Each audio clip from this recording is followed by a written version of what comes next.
this first quarter GDP number. UK GDP in the fourth quarter. Much bigger GDP. Gross domestic product is the most common tool in measuring a country's progress. It's a snapshot on how an economy is doing.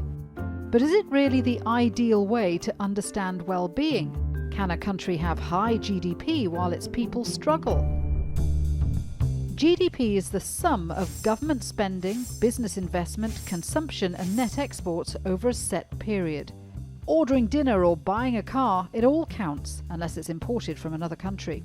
But policymakers and economists are questioning if it's the right tool to measure real prosperity.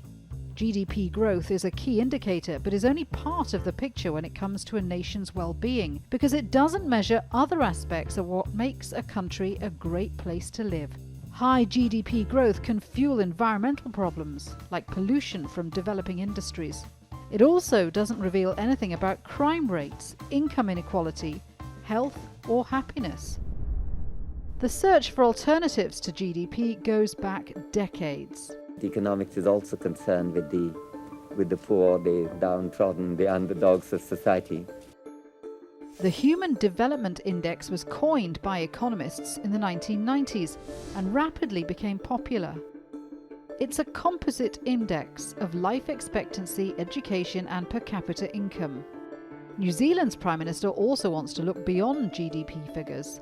We wanted to measure success differently. The OECD and IMF have been calling for these changes for some time, but we'll be amongst the first to be trialling this in 2019 as part of our budget. Bhutan, a tiny Buddhist kingdom in the eastern Himalayas, prefers to use a gross national happiness index. It measures well-being across several areas, from education to psychological well-being and good governance.